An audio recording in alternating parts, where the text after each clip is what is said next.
여러분 안녕하세요. 이제 3부 시간에는 패스트 제자 훈련을 지역교회에서 어떻게 저희가 실행하고 있는지에 대해서 함께 말씀을 나누는 시간들을 갖도록 그렇게 하겠습니다. 저는 진행을 맡은 목동교회 윤한수 목사입니다. 오늘 특별히 세 분의 패널께서 이제 본인이 직접 경험한 패스트 제자 훈련과 또 소그룹 사례를 발표하게 되겠는데요. 오늘 순서를 맡아주신 분들을 제가 잠깐 소개하도록 하겠습니다. 우리 목동교회 패스트 제자훈련 사역에 대해서 우리 목동교회 신재원 집사님께서 말씀해 주시겠습니다. 그리고 우리 부천국제교회 패스트 사역에 대해서 우리 홍수양 집사님께서 또 말씀해 주시겠습니다. 그리고 우리 목동교회 전도소 그룹에 대해서 우리 김경목 장로님께서 또 말씀해 주시겠습니다. 여러분들이 보시기에는 이분들이 아주 이렇게 담대한 것 같지만 속으로는 지금 엄청 떨고 있습니다. 그래서 심차게 박수로 다시 한번 좀 환영해 주시기를 바랍니다. 여러분들이 들어오실 때 포스트잇을 한 장 받으셨습니다. 이 포스트잇은 저희가 단순히 그냥 이렇게 일방적인 어떤 간증만 하는 것이 아니라 혹시 여러분들 교회에서 제자훈련을 지금 하시는 교회도 계실 것이고 또 관심 있으신 분들도 계실 것입니다. 그래서 이 포스트잇에는 여러분들이 혹시 이제 말씀을 들으면서 또 궁금하신 점이나 질문하실 사항들이 있으시면은 중간에 적으셔가지고 저 우리 맨 뒤에 계신 우리 뒤에 봐주시기 바랍니다. 김규수 목사님께 전달해 주시면 또 앞으로 와서 저희가 질의응답하는 그런 시간들을 갖도록 하겠습니다. 그래서 이 사례 발표는 단순히 그냥 저희가 사례를 발표하는 것으로 끝나지 않고 쌍방향으로 대화가 될 수 있도록 그렇게 하는 시간들을 갖도록 하겠습니다. 이제 우리 세 분께서 각자 맡은 부분들에 대해서 한 7분 정도 말씀을 나누고 그리고 또 질의응답 받는 시간들을 갖도록 하겠습니다. 시작해도 될까요? 네, 다시 한번 박수로 또 시작하겠습니다. 감사합니다. 안녕하세요. 저는 목동교회 신재연이라고 합니다. 저희 교회는 2016년 10월부터 시작했어요. 근데 목사님께서 한 2016년 여름에 오셨는데 오시자마자 한 달 정도가 2달 정도 있으신 후에 저한테 와서 집사님 저한테 5주 만에 시간을 한번 내주실 수 있겠습니까? 이렇게 말씀을 하셨어요. 근데 지금 제가 여기 서 있으니까 뭔가 엄청나게 교회를 열심히 다니고 믿음도 엄청 좋은 사람처럼 보이지 않으신가요? 그렇죠? 근데 앞에서 목사님께서 설명하셨을 때 저는 교회에서 그때 당시 안교장도 하고는 있었지만 그냥 안교장의 그 역할을 그냥 회사 업무처럼 하고 있었어요. 그러니까 교회에서 시키니까 그냥 그 업무를 하고 점심도 안 먹고 가는 그런 교인이었어요. 예배 끝나면 안녕히 계세요. 다음 주에 뵙겠습니다 하고 딱 나가고 점심 먹으라고 해도 점심을 먹는 낯선 사람? 물론 얼굴은 다 알지만 그렇게 내가 친하지 않은 분과 밥 먹으면서 얘기하는 그 시간이 너무너무 어색한 거예요. 그래서 저는 그냥 예배 끝나면 안녕히 계세요 인사하고 그냥 나오고 그 오후에 어떤 활동도 안 하고 그런 저한테 오셔서 목사님께서 5번만 자기한테 시간을 달라고 하니까 어떻게 할지 몰랐어요. 왜냐하면 목사님께서 말씀하신 게 성경 공부를 하자는 거예요. 목사님하고 하시는 그 성경 공부라는 게 여러분들은 마음이 편하실까요? 그렇죠? 저뿐만 아니라 여러분에게 생각하는데 그러니까 저한테 찾아오신 분은 3명인데 저는 그 3분을 그 주에 신집사 목사님이 뭐라고 말해? 이렇게 얘기를 하시는 거예요. 그래서 자꾸만 5번만 시간을 내달라고 해요. 집사님 어떡하죠? 했더니 어떡하지? 목사님이 오셔서 뭔가를 하자고 처음 오셔서 하는데 거절하기도 참 그렇고 대놓고 얼굴에다 그렇게 하는 것도 좀 그렇고 어떡하죠? 그냥 5번만 하라고 하시니까 그냥 5번만 하시죠. 이렇게 서로 이제 했어요. 근데 저는 그 교회 그 집사님들과 말씀 나누고 그때도 개인적인 말씀을 나눈 게 그때가 처음이었던 거예요. 저희 김하순 집사님하고 또 김정은 청년이 있는데 얼굴은 알아요. 근데 이렇게 와서 다 속상하다. 어떡하지? 그래서 저희끼리 하기로 했습니다. 그래서 저희는 2016년 10월에 8명이서 시작했고 결과적으로는 5명이 수료를 했습니다. 그런데 이 5번의 시간이 기쁜 마음으로 처음에 시작했을 수도 있지만 처음엔 그렇진 않았어요. 왜냐하면 직장을 다니니까 맨날 밤 11시, 12시쯤에 오는데 패스트 해보신 분들은 아시겠지만 그 일과 하기가 이게 목사님은 저한테 목사님 거짓말했다고 말하면 안 되겠지만 30분이면 된다고 하셨거든요. 그건 정말 거짓말이었어요. 왜냐하면 제가 해보니까 1시간이 걸리고 1시간 했는데 그 1시간을 한 다음에 저 혼자 공부하는 건 1시간이지만 그 모임에 가서 말을 나눠야 되는데 이게 걱정이 돼가지고 또 잠을 못 자는 거예요. 그래서 어떤 날은 다 못 보고 성경절 못 하는 날도 있었고, 그래서 제가 금요일 밤에는 이렇게 패스트 교재를 딱 주고서 이거 해야 되는데 하다가 졸다가 아침에 저희는 토요일 아침반이니까 그리고 뭐 토요일 아침에 부랴부랴 가고 이런 게 계속이 됐었던 거예요. 근데 저희가 1단계를 하면서 1단계에서 가장 중요한 게 뭐라고 생각을 하세요?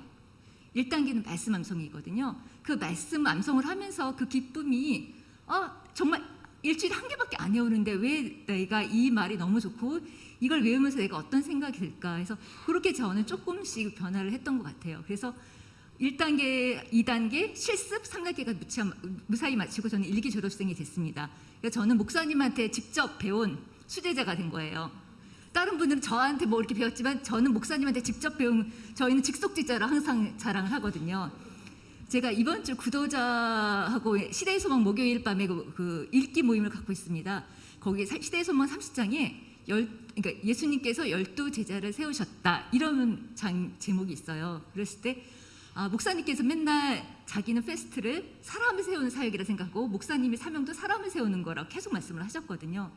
근데 예수님께서 제자들 선택할 때 그 제자들이 완벽해서 선택을 한 게 아니라 다 같은 결점을 지니고 있었지만 그 안에서 말씀이 심겨져서 그 말씀이 내가 변화하는 그거를 가능성을 보고 제자들을 선택을 하신 거거든요.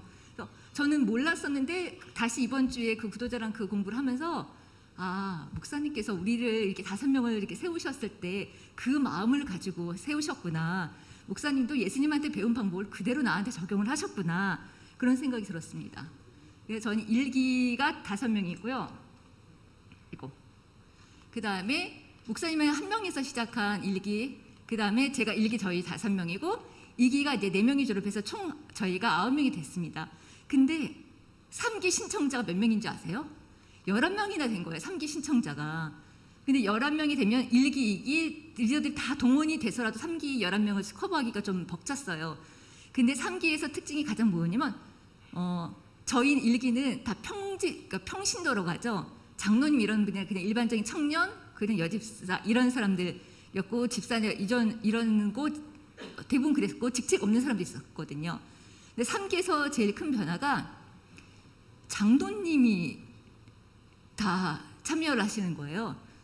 여러분 목사님하고 공부하기도 근데 우리는 목사님들 가르침을 받은 게 좀 나은데 이번에는 제가 정말 장로님이라면 성경도 많이 하시고 품성도 되게 훌륭하시 이런 분을 제가 가르쳐야 된다고 하니까 제가 또 얼마나 우리가 3기에서 그러니까 1, 2기 리더들이 난리가 났겠어요. 장로님은 다 가르칠 수 없다고 자기는 리더 안 한다고 이렇게 했을 때 저랑 그 청년 하나는 저희는 좋습니다 그랬습니다. 왜냐하면 이 페스트는 말씀을 가르치는 게 아니라 말씀을 읽고 서로 나누고 그 안에서 변화되는 삶 그리고 일꾼을 활동하는 걸 배우는 거거든요. 그랬을 때 저는 장로님이랑 했을 때 너무너무 좋았던 게 그러면 제가 가르쳐야 되는 부담은 하나도 없는 거잖아요. 몰라도 질문할 수도 있고 그 제가 너무 잘날 필요도 없는 거고 그렇죠? 너무 좋았던 거예요. 그래서 3기는 저희 김경목 장로님이랑 저기 앉아 계신 윤경원 집사님하고 제가 이 두 분의 선생님이 된 거예요. 그래서 저는 항상 자랑스럽게 말씀드립니다. 우리 3기가 대단한 활약을 하시는데 특히 저는 제가 팀원보다 리더로 할 때 훨씬 더 많이 배웠거든요. 그래서 장로님께 하면서 많은 거 배우고 저는 또 이제 우리가 페스트 말씀하는 그 교인들과 교제를 하고도 이렇게 나누잖아요. 그랬을 때 몰랐던 사실도 되게 많이 알았어요. 그러니까 3기 저희 집사님이 어떻게 하다 3기를 신청하게 되셨어요. 그랬을 때 1기생들의 변화를 보고 전혀 변할 것 같지 않은 그냥 교회 왔다 갔다 하던 신재현 집사도 변하고 저렇게 변하는 모습을 보는데 나라고 못할 거 없을까 이렇게 생각을 하셨대요. 그래서 참여를 하셨다고 하시더라고요. 그런데 이제 이 장로님과 그 집사님은 정말 대단한 부부 사역팀이 모델이 되신 거예요. 저희가 이기 뭐 했을 때 부부끼리 공부를 같이 시키면 안 되겠다 이런 생각이 들었거든요. 근데 이제 3기부터 부부도 같이 공부하고 같이 사역을 나가도 정말 더 훌륭한 일을 할 수 있겠구나. 그래서 이 3기가 되게 큰 역할을 하게 됐습니다. 그리고 저희가 그리고 또 이게 쭉 4기, 5기를 거치면서 이 사진이 6기 사진이에요. 엄청 많지 않으세요? 16명이나 했어요. 왜냐면 저희 2019년에 저희 교회에 큰 변화가 있었습니다. 목동 영화공교회와 목동교회가 합병을 했어요. 이 합병을 하면 영화공교회와 일반 그 교회는 문화가 좀 다르잖아요. 그러니까 달랐지만 그나마 페스트에서 저희 말씀으로 하나 되는 모임이기 때문에 말씀으로서 교회가 합병을 하면서도 하나의 잡음 없이 되게 부드럽게 하나가 됐었던 것 같아요. 하나로 말씀으로 하나 된 교회를 느낄 수 있었고, 또 2019년 이렇게 하면서 이분들이 2020년 넘어오잖아요. 페스트가 이제 1년이 넘게 되니까 그때 또 큰일이 터졌어요. 바로 코로나가 발생을 한 거예요. 코로나가 발생했을 때 저희는 그전에 계속 조그만 소모임을 하고 있었잖아요. 코로나가 되자마자 바로 이제 그 줌이라든지 스카이프라든지 카카오콜로에서 전화를 바로 해서 그 여전히 이어갈 수 있었거든요. 그래서 저희가 항상 얘기하는 게 그 전에 우리가 이렇게 페스트라는 거 안 했으면 이 코로나 시대에도 교회가 다시 타입이 됐을 텐데 교회를 못 나와도 우리가 계속 이렇게 말씀을 이어가고 있었구나. 비대면 시대에 우리는 항상 준비되어 있었구나 해서 이렇게 또 했습니다. 그래서 저희는 그래서 6기, 지금은 7기, 8기, 9기까지 졸업을 했었어요. 그래서 저희 이렇게 했을 때 저 목동교회는 처음에는 평신도에서 시작을 했었던 거고, 그 다음에 저 장로님을 가르쳤을 때 그러니까 어쨌든 작년 세대랑 청년, 저 같이 한 청년 세대 간 교제도 했었고, 또 말씀을 하는 교회가 있었고, 그리고 이제 더 이상 제자가 없을 것 같아요. 그러면서 이제 더 이상 제자가 안 나서 지금 다 패스를 했기 때문에 교인들이 이제 없을 것 같습니다 했는데 불구하고 계속 끊임없이 보내주고 계세요. 하나님의 말씀을 의지하고 믿기만 하면은 저희는 그냥 일꾼으로서 활동할 그런 구도자는 끊임없이 보내주시는 것 같아요. 그래서 저희가 이제는 어디까지 아까 부천 중앙교회 집사님을 페스트하듯이 저희는 서남 지역에서 페스트를 전파하는 훈련센터의 역할을 하고 있는 게 저희 비전입니다. 그래서 장로님께서 부천 그 평신도들의 사역을 하시고, 또 그 다음에 목사님께서는 새벽 6시에 하신다고 하셨죠? 새벽 6시에 또 페스트 목사님들이 하시는 그런 걸 한다고 하시더라고요. 그래서 저희는 별거 아닌 정말 말씀 한 구절, 그냥 별거 아닌 일주일에 한 개 성경 말씀 한 구절을 마음에 담음으로써 이 모두가 다 하나님의 제자, 일꾼으로 성장하는 그런 교회가 됐습니다.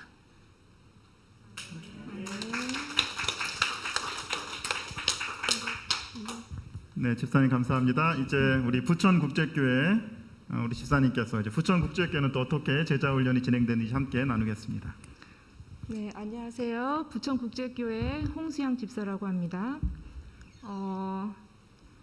저희 이제 페스트 제자훈련 시작한 것은 이제 저희 부천 국제교회로 이선남 목사님께서 19년도 3월에 부임을 하셨고요. 목사님께서 먼저 이제 목사님 그 팀을 이루셔서 제자훈련을 받으셨어요. 그리고 나서 이제 교인들의 이제 제자훈련 동참을 위해서 교회 광고도 많이 하시고, 또 성도님들 개인들한테 또 일일이 찾아가셔서 또 많은 권유를 하시게 되었습니다. 근데 저희 교회 같은 경우는 이제 그 당시에 이런 제자훈련 같은 체계적인 교육 과정이 없었고요. 그리고 또 교회에 어떤 변화도 없었고 성장도 없었던 그런 시절이었어요. 그래서 굉장히 정체된 분위기였던 그런 시절이었는데, 또 이 분위기를 쇄신하고자 제자훈련의 필요성을 느껴서 많은 분들이 적극적으로 동참하게 되었습니다. 그래서 19년도 바로 한 달 후인 4월부터 총 16명이 목사님의 지도 아래 새 그룹으로 시작하게 되었습니다. 저희 이제 제자훈련 1단계에서 3단계까지 있잖아요. 그래서 1단계 4월부터 바로 시작을 새 그룹, 화요일 팀, 이제 평일 팀이고요. 안식일 오전 팀, 안식일 오후 팀 이렇게 해서 16명 시작을 했는데 수료하신 분들은 15명입니다. 그리고 2단계 같은 경우는 5월부터 시작을 해서 12명이 시작을 했고요. 또 수료하신 분은 10분이 수료하셨습니다. 그리고 이제 3단계 같은 경우는 이제 많이 줄었어요. 명수가 많이 줄었는데 1, 2단계 하시고 나서 또 각자의 또 시간적인 또 여유가 없어진 분들도 많이 계시고, 그래서 이게 계속 지속하는 게 쉽지는 않은 일 같아요. 그래서 이제 3단계 같은 경우는 19년도 11월 21일에 마쳤는데요. 6명이 시작을 해서 또 무사히 6명이 모두 수료하게 되었습니다. 19년도에 이제 일기 수료자는 총 6명이었고요. 저희 교회 같은 경우는 이제 이렇게 많이 신청을 했었어요. 처음에 16분이 시작을 했는데 그래도 이 정도 6명이라는 수료자를 거둬낸 건 엄청난 성과라고 생각을 합니다. 그리고 또 이런 사진들 보시면은 이제 그 단계별로 시험을 보시잖아요. 시험 보시고 나서 수료한 사진들입니다. 네, 처음에 많은 분들이 참여하셨었고요. 이제 재생산으로 이제 들어가는데요. 이제 3단계를 마치면 그것으로 끝나는 것이 아니라 제자훈련의 최종 목표인 복음 증거를 하기 위해서 다시 이 제자들이 교육받은 제자들이 또 다른 제자들을 또 양육해 나가는 그런 일꾼이 되어서 더 많은 또 일꾼들을 만들어야 하는데요. 또 다른 제자들을 만들어내는 과정이 재생산 과정이고요. 첫 번째 팀은 이제 1기 3단계 수료자 2분이 지도를 하였고요. 2019년도 9월부터 해서 20년 5월에 마쳤습니다. 그래서 3단계 2명이 마쳤고, 두 번째 팀은 이제 2019년 12월 말부터 해서 20년도 12월 말까지 해서 청년 3명이 수료를 하게 되었습니다. 대학생 2명이고 또 고등학생 1명으로 이루어진 팀인데요. 이거는 이제 사모님께서 열심히 또 지도를 해주셔갖고 무사히 또 수료를 했고요. 그래서 20년도에는 수료자분들이 이제 5명이 되었습니다. 그리고 이제 세 번째 팀 같은 경우는 1기에서 또 3단계 수료자가 아닌 2단계 수료자분들이 지도를 하셨는데요. 이제 9월 19년도부터 시작을 했는데 지금 현재 아직까지 진행 중에 있어요. 이제 이게 기간이 많이 길죠. 이게 다 작년에 코로나로 인해서 중단이 되었다가 올해 다시 시작해서 청년 2명이 수료하게 되었는데 2단계까지 현재 마친 상태이고요. 앞으로 또 3단계를 하기 전에 또 다른 또 제자들을 지금 또 제자들을 양성하기 위해서 또 기다리고 있습니다. 그리고 네 번째 팀은 1기에 또 3단계 수료자분이 지도를 하셨고요. 이제 현재 올해부터 시작을 했어요. 다시 시작을 한 건데 4월부터 시작을 해서 현재 3단계 2분 젊은 집사님들 2분 지금 현재 진행 중에 있고요. 이분들 같은 경우도 작년 원래 19년도에 2단계까지 마쳤다가 올해 다시 3단계로 지금 시작을 해서 현재 진행 중이고 2주 후면 수료 예정입니다. 아까 혹시 간증문 저희 김은희 집사님 첫 번째 그분이 지금 현재 같이 진행하고 있습니다. 그리고 5번째 팀은 아까 앞에서 말씀드렸던 3번째 그 팀에서 나온 제자분들인데요. 청년분들 2분이 오늘 시작했습니다. 오늘 지도하기 시작해서 또 다른 또 청년분 2분을 또 지도하기 시작을 했는데 오늘 1단계 1과를 마쳤다고 합니다. 그러니까 대학생분들이랑 직장인분들이랑 같이 해서 대학생분들을 현재 지도하고 있습니다. 현재까지 저희 교회 3단계 수료자는 1기에 6명, 2기에 5명, 총 11명이고요. 앞으로 3단계 수료 예정자들이 있어요. 한 4명 정도 더 수료할 것 같습니다.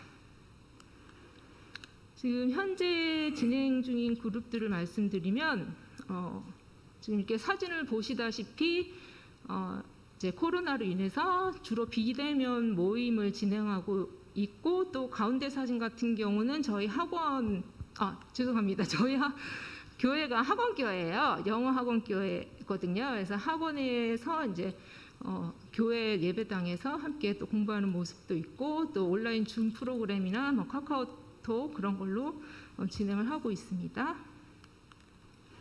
네, 현재 저희 교회 같은 경우는 이제 목동교회처럼 이제 시작은 2019년도에 했지만 이제 진행이 많이 되지는 않았어요. 그래서 현재 진행하고 있는 제자훈련 팀은 3단계 한 팀, 1단계 한 팀 이렇게 2팀 있고요. 또 제자 훈련을 하지 않는 팀들은 지금 말씀 모임을 하고 있는데 지금 2팀 진행하고 있습니다. 이제 말씀 모임 팀 같은 경우는 이제 3단계 수료자로 구성되어 있는데요. 이제 소그룹 모임으로 저희 교회가 이어지지 못했어요. 그래서 코로나로 인해서 이제 바로 3단계 수료자분들이 소그룹 가족 모임 활동을 했었어야 하는데 그걸 못해갖고 그리고 또 제자가 또 계속 생기기가 쉽지 않더라고요. 그래서 그 제자가 없는 분들은 이제 이렇게 말씀으로 또 모임을 진행하고 있고요.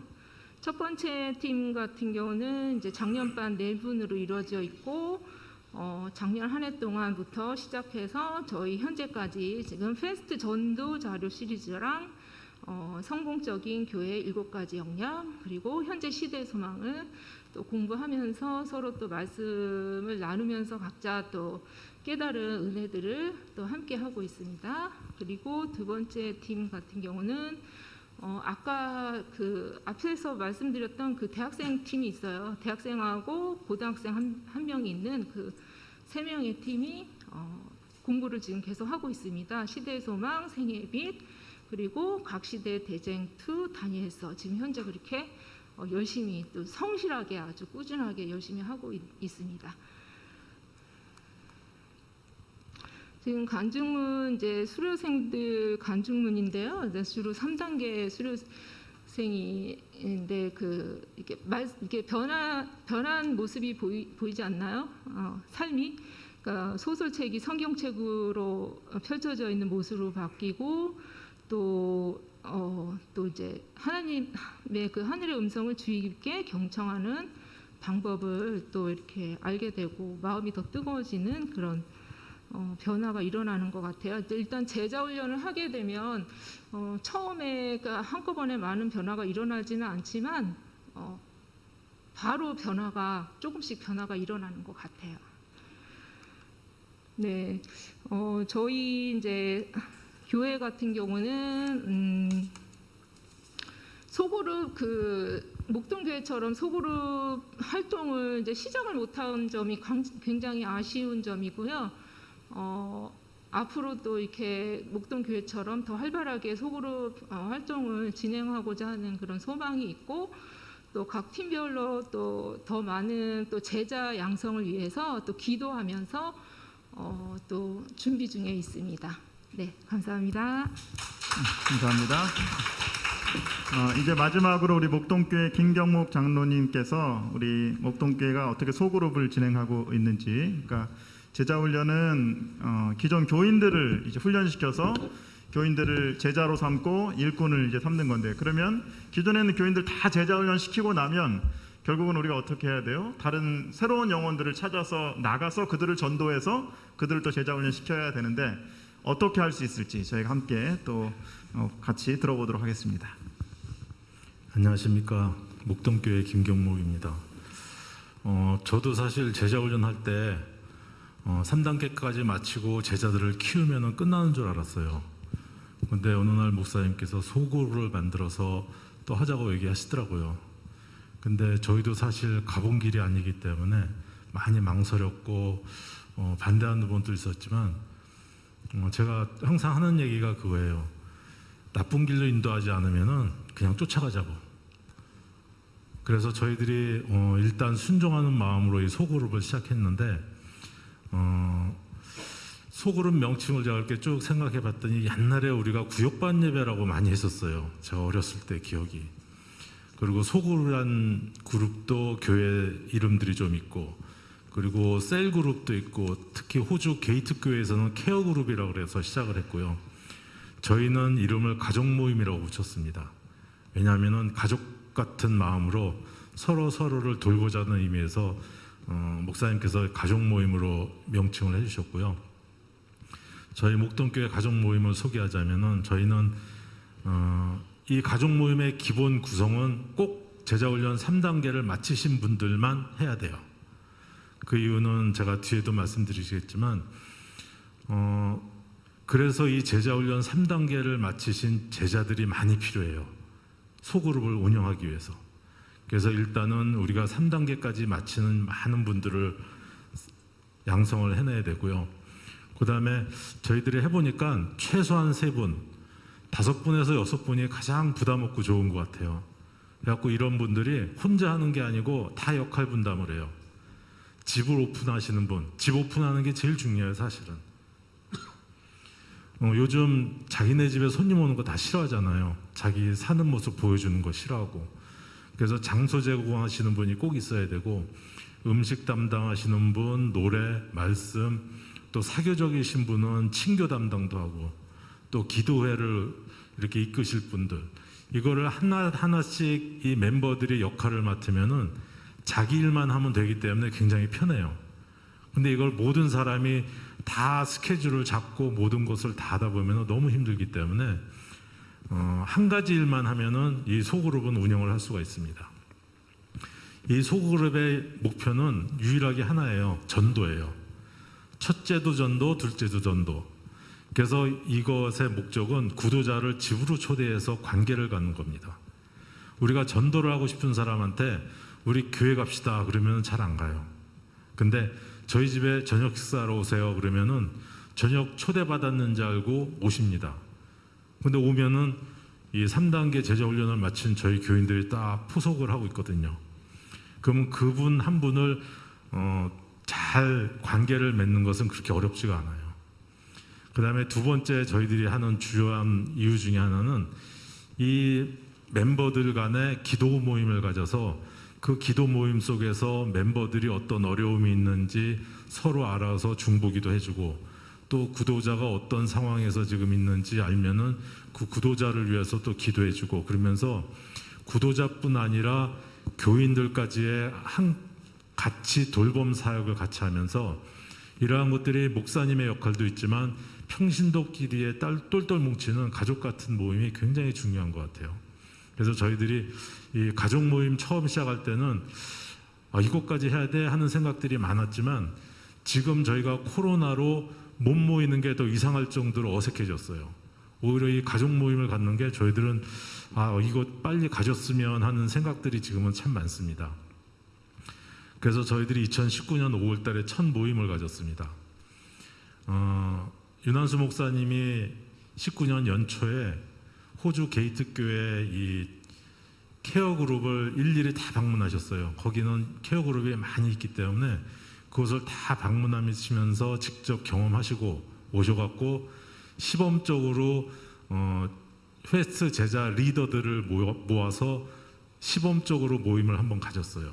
그리고 그 시범 모임을 가진 다음에 그 리더들이 흩어져서 각자 가족 모임을 구성을 해서 3개의 가족으로 저희가 시작을 했습니다. 그래서 19년도에 저희가 3가족이었다가 작년에 5가족이었고 올해 저희가 6가족으로 늘어났습니다. 오늘 제가 속해 있는 온유 가족과 그 다음에 저희 교회에서 가장 활발하게 움직이는 화평 가족을 제가 간략하게 좀 사례를 말씀드리려고 합니다. 저희들은 단순히 이 가족 모임만 갖는 게 아니고 소그룹 전도회도 각자 하고 있습니다. 그래서 건강요리, 아로마 세라피, 통증 마사지, 좋은 부모 아카데미는 이미 저희가 전도회를 했고요. 앞으로 저희가 드론 배우기와 라이프 클럽은 현재 진행 중이거나 앞으로 할 예정인 전도회들입니다. 이렇게 저희 소그룹은 그 그룹만 모여서 하는 것이 아니라 교회에서 또 다른 목적을 갖고 전도회를 하고 있습니다. 이 가족 모임의 주목적은 전도밖에 없습니다. 이 전도는 우리가 개인이 하는 전도가 아니고 각자 역할을 맡아서 하는 팀워크 전도입니다. 그래서 그 사람의 달란트에 맞춰서 하면은 정말 잘하십니다. 저분이 저걸 했어? 하고 의아할 정도로 숨은 달란트들이 참 많아요. 근데 그 달란트를 알기 위해서는 우리가 서로 대화하고 기도하면서 그분의 달란트를 본인은 모르지만 옆에 있는 사람이 알아요. 그래서 옆에 있는 분들이 그 달란트를 찾아내서 역할 분담을 해주시면 되고요. 저희들의 이 목적은 관계 형성이기 때문에 저희들이 항상 구도자에게 집에 모이면은 구도자에게 굉장히 신경을 많이 쓰고 그분을 위해서 기도도 많이 하고 있습니다. 그리고 또 하나는 그분들에게 우리가 성경을 처음에 가르치면서 전도하기보다는 우리의 삶을 통해서 전도하는 게 상당히 좋은 것 같아요. 어떤 분이 농담으로 그러시더라고요. 술도 안 먹고 이렇게 밤새 얘기하면서 즐겁게 보내는 시간 보내는 게 참 신기하다고. 그러니까 우리가 그리스도인들이 사회 사람들은 술이 있어야 시간을 보내고 얘기를 하지만 사회 사람들은 기독교인들은 무슨 재미로 사나 그러잖아요. 근데 우리가 모였을 때 그런 거 없이도 얼마든지 재밌게 우리가 대화를 할 수 있다는 것을 그분들한테 보여주는 그런 삶이 중요한 것 같습니다. 그래서 이 가족 모임은 이 단어가 처음에 우리 목사님이 하실 때 상당히 좀 냉혹한 말씀이라고 들렸거든요. 구도자가 없는 가족 모임은 해체해야 된다고. 왜냐하면 가족 모임의 존재 목적이 전도이기 때문에 그래요. 근데 저희 가족 모임이 아직 해체한 적은 없어요. 저희 교회가. 그만큼 다들 열심으로 하시는 것 같습니다. 그리고 돌봄 사역은 저희가 가족의 리더들이 모여서 페스트 제자훈련 기도회를 통해서 저희들이 의논도 하고 그 가족들끼리 단톡방으로 서로 모여서 기도하면서 누가 어떤 기도 제목을 올렸는지 그런 것들을 서로 기도해 주면서 단톡방에 올리면은 가족끼리 모여서 기도를 하지만 전 교인이 이것을 다 보기 때문에 어느 가족에서 어느 분이 어떤 어려움이 있다 그것을 알게 되면은 혹시 가족은 틀리지만 내가 할 수 있는 거면은 나서서 그분을 도와줍니다. 그래서 전 교인이 하나가 되는 중요한 매개체 역할을 하는 것 같습니다. 이러한 것들이 오히려 코로나를 겪으면서 저희가 더 터득하게 된 계기가 되는 것 같습니다.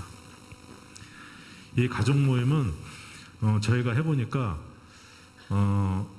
전도하라고 그래서 우리가 바깥으로 나갔을 때 막연한데 집으로 초대해서 우리가 전도할 수 있는 예수님께서 주신 마지막 사명을 실행할 수 있는 가장 좋은 장소인 것 같아요. 그래서 여러분께서 안 해보신 분들은 해보시면 알게 돼요. 저희도 처음엔 상당히 두려웠는데 해보고 나니까 이렇게 좋은 것이 없더라고요. 제일 중요한 것은 이 모임은 사교 모임이 아니에요. 교인들끼리의 모임은 의미가 없어요. 우리의 모임 속에는 꼭 구도자가 있어야 돼요. 그래서 그것이 여러분께서 잘 하셔야 될 것이고, 그래서 여기에서 목적이 전도이기 때문에 꼭 훈련된 준비된 제자들이 꼭 필요합니다. 그리고 이 가족 모임은 교회 하나에서의 또 다른 작은 교회예요. 예전에 저희 가족 모임이 없을 때는 모든 돌봄을 목사님과 사모님이 다 하셨어요. 근데 지금은 가족 모임에서 교인들을 돌보고 그분들을 위해서 기도합니다. 정말 어렵고 힘든 일이 있으면은 목사님께 도움을 청하고 목사님께서 이제 방문도 다니시고 하시면서 하고 1차적으로는 이 가족 모임에서 교인들을 다 돌보고 있습니다. 그리고 이 안에서 침례 공부도 하고 이 안에서 구도자들에게 성경 공부도 합니다. 저는 예전에 누군가에게 전도하고 싶을 때 전도하고 싶은 사람을 목사님한테 데리고 가서 성경 공부 시켜달라고 중개 역할은 했지만 제가 침례 공부할 생각은 못했어요. 침례 공부, 성경 공부하면은 우리는 그동안 성경 지식을 가르쳐줘야 된다는 생각들을 갖고 있었기 때문에 침례 공부 이분 해주실래요? 했을 때 무조건 거절했어요. 근데 이것을 하다 보니까 목사님이 침례 공부하는 것보다 제자 훈련을 받은 평신도가 침례 공부를 하는 게 구도자들이 받아들이기에 훨씬 마음에 와닿는다 그러더라고요. 그래서 이 침례 공부나 성경 공부는 우리가 성경 지식을 가르치는 게 아니라 제자 훈련을 통해서 우리가 만난 예수님을 소개하기만 하면 돼요.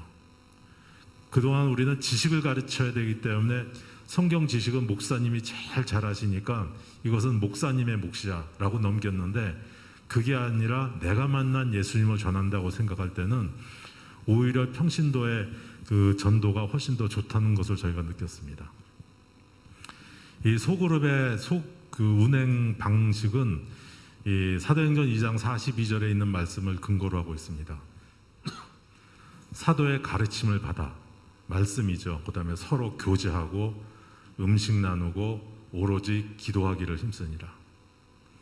여기에서 그 도표에 보면은 음식과 교제는 좀 크게 돼 있고 말씀과 기도는 좀 작게 돼 있어요. 구도자가 처음에 왔는데 예배 시간이 길어지고 기도가 길어지면은 부담스럽고 어색해서 그 다음부터 안 와요. 가능하면 말씀은 저희 같은 경우는 5분, 길어야 10분 아주 짧게 하고요. 기도도 구도자들이 부담 안 갖는 선에서 기도를 합니다. 그리고 주로 먹고 얘기하는 시간이 대부분이에요. 그리고 저희 가정에는 그 게임 운영을 잘 하시는 분이 있어갖고 오락도 내기 게임을 하면서 저희는 아이들이 많아서 즐겁게 이 시간을 보내고 있습니다. 이것이 저희 교회 소그룹 모임들이고요. 온라인으로 통해서 한 이유는 코로나로 저희들이 못 모이게 됐어요. 저희들이 모이는 게 너무 즐겁고 좋았는데 이걸 못 모이다 보니까 너무 답답해서 음식물 키트를 각 가정에 보내서 이렇게 왕눈이 개구리 버거를 만들면서 아이들과 함께 모임을 못한 그 외로움을 달래는 시간도 저희가 가졌었습니다. 이 모일 때 사실은 제일 중요한 게 집을 오픈하는 것이고요.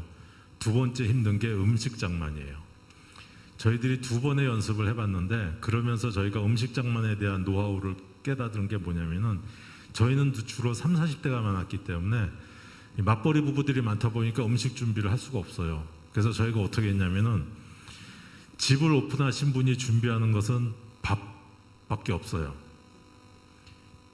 국이 있으면 좋고 국이 없으면 밥만 준비하면 돼요. 집을 오픈하시는 분은.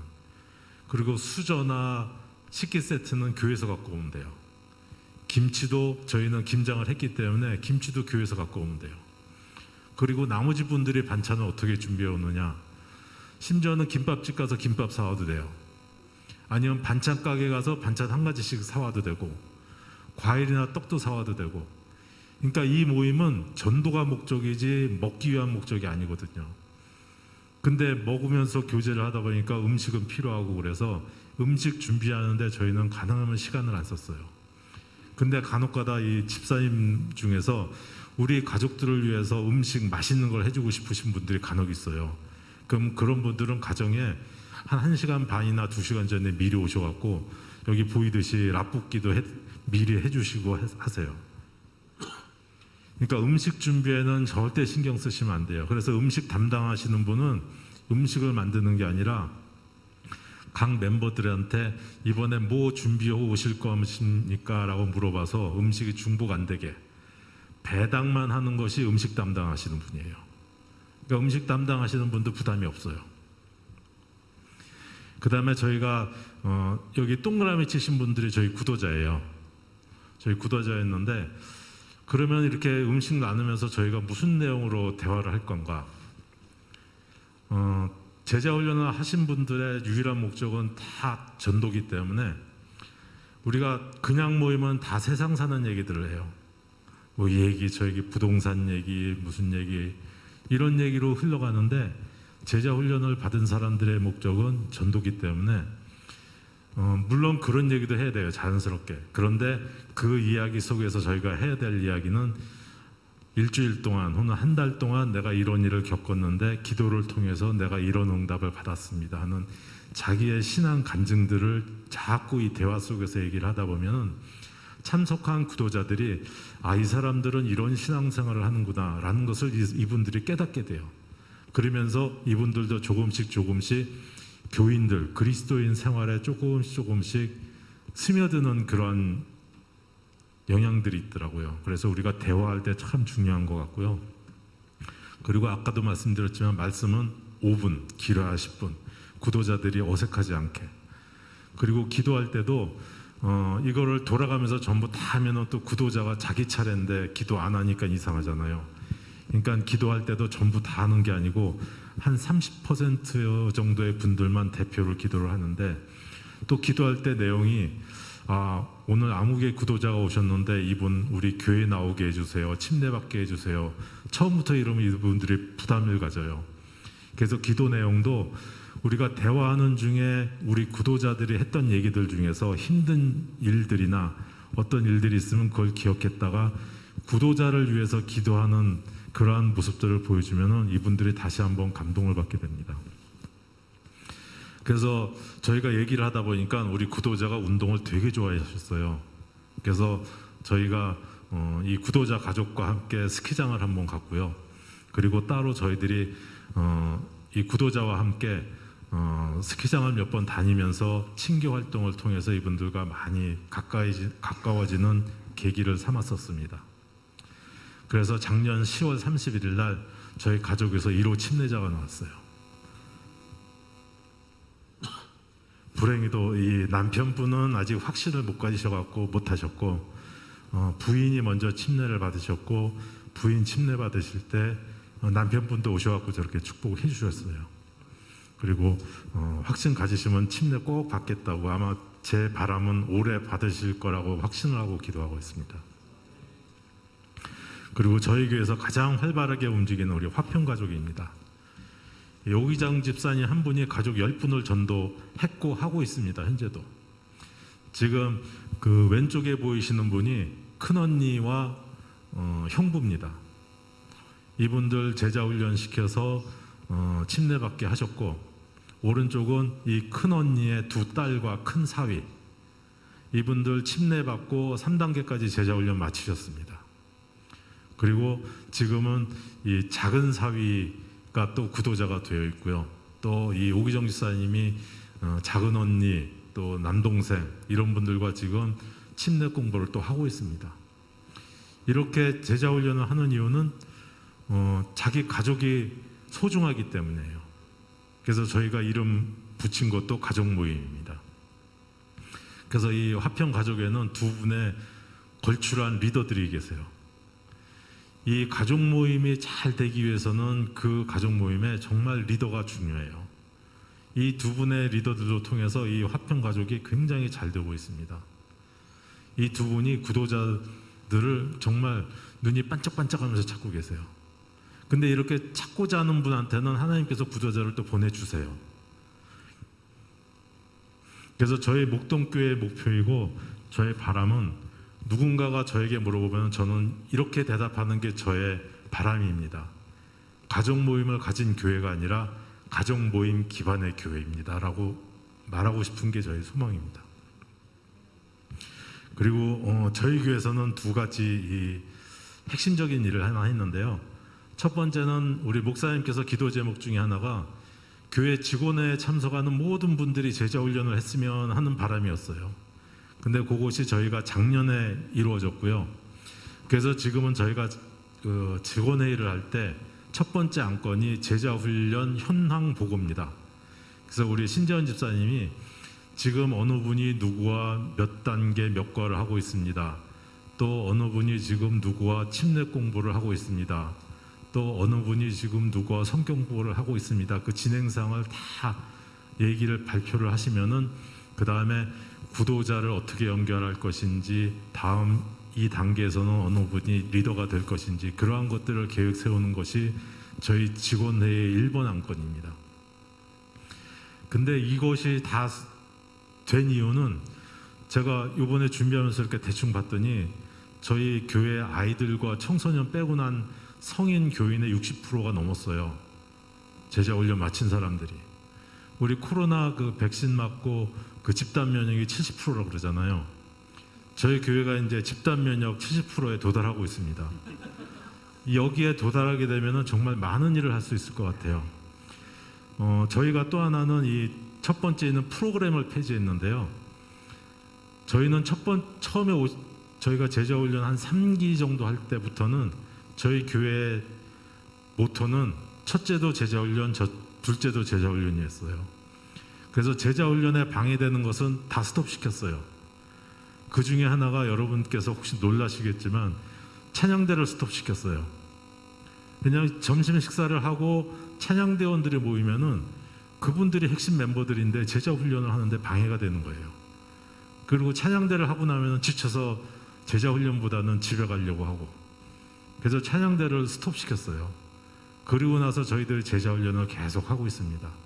그래서 제자 훈련에 방해되는 것은 저희들이 다 모든 프로그램을 폐지했고, 그러면서 제가 요번에 이 발표를 준비하면서 하나 깨달은 것은, 저희가 지금까지는 가족 모임을 저희 교인들 위주로 가족 모임을 짰어요. 예를 들면은 3, 40대 아니면 사는 지역 아니면 같은 비슷한 연령이나 생각 갖고 있는 분들, 이런 분들 위주로 가족 모임을 짰는데 이제는 찾아가는 가족 모임을 짜면 어떨까 하는 생각이 들었어요. 예를 들면은 구도자가 등산을 좋아한다 그러면 등산 가족 모임을 하는 겁니다.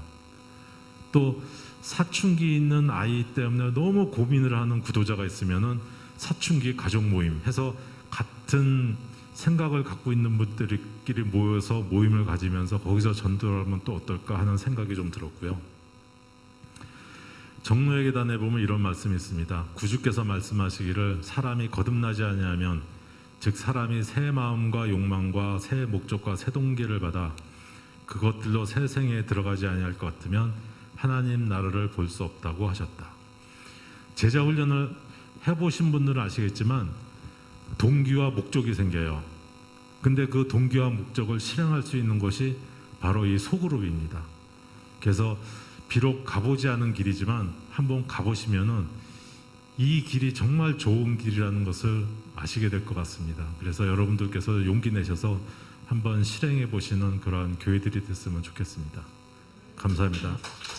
네, 우리 세 분께서 아주 또 경험담을 잘 말씀해 주셔서 감사합니다. 많은 분들이 질문을 해주셨는데요. 시간이 많지 않아서 몇 가지만 또 이렇게 좀 여쭤보도록 하겠습니다. 우리 신재현 집사님께 먼저 질문을 드려보겠습니다. 많은 분들이 제자 훈련이 너무 어렵다라고 그렇게 말씀하세요. 근데 어려운데 그래도 꼭 해야 되나요? 이제 이것은 제자 훈련에 관한 오해가 또 있을 수 있겠죠. 좀 간단히 말씀해 주시면 좋을 것 같아요. 제자 훈련하면서 가장 어렵다고 말씀하시는 게 기억절 암송이신 것 같아요. 그러니까 기억절을 내가 어떻게 암송하냐, 그거 되게 많이 두려워하시더라고요. 그런데 걱정하실 게 하나도 없으신 것 같아요. 저랑 같이 하신 그분이 82살이셨어요.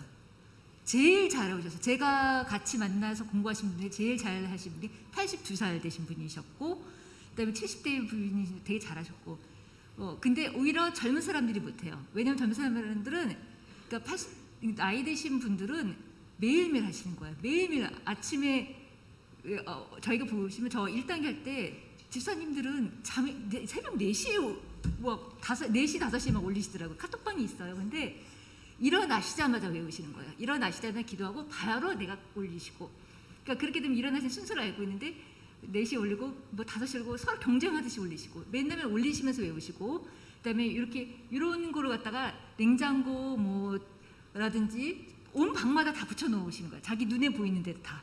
그러면 저절로 외워진다. 이거를 갖다 똑같은 이것을 일주일 동안 반복하면 저절로 외워지는 거기 때문에 그 제자 공부할 때 그렇게 어렵다 생각하실 필요는 없고, 저 같은 경우에는 젊은 사람들은 딱 보면 금방 외우시잖아요. 근데 이걸 매일매일 안 하세요. 그러면 그게 딱 티가 나더라고요. 그래서 저는 만약 버스를 기다리거나 전철을 기다리거나 그게 1분, 2분 정도 되거든요. 그때마다 틈날 때마다 외우면 기억절 같은 거는 저절로 외워지니까 어렵진 않고요. 또 성경 공부를 한다 생각하지 마시고, 이 성경을, 이 구절을 아니면 계속 일주일 동안 이 말씀을 암송하면서 내가 느낀 거, 새로 깨달았던 거. 저는 1단계 1과 옛적에 하나님께 나를 사랑하신 그거를 하면서 하나님 정말 예전부터 나를 사랑하고 돌보셨다는 그 3기 집사님의 그 간증이 있으셨거든요. 그런 식으로 하시게 되면 공부라고 생각하지 않고 말씀, 기도 이거를 항상 내 생활로 생각하신다면 제자 훈련은 되게 쉽게 다가올 수 있다고 생각합니다. 네, 감사합니다. 우리 홍수양 집사님께 질문 드리겠습니다. 우리 특별히 부천국제교회는 보니까 청년 제자반이 있는 게 참 특징이고 한 것 같은데, 네네. 예, 청년 제자반이 쉽진 않잖아요, 그렇죠? 예.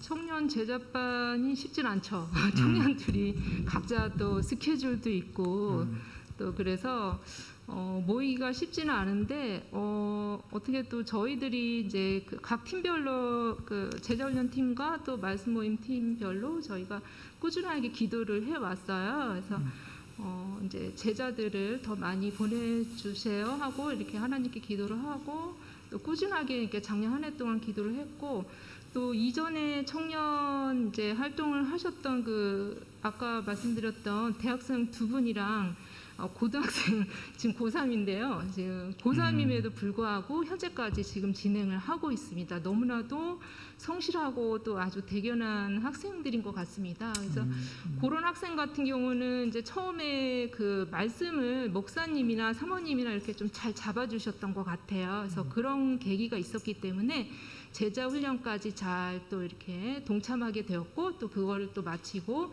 또 지금까지 말씀 공부를 또 해온 것 같습니다. 네. 네. 그리고 또 오늘 또 새로 시작한 청년 팀이 또 있어요. 또 청년 2명이 또 다른 청년 2명을 또 새로 지금 가르치게 되었는데요.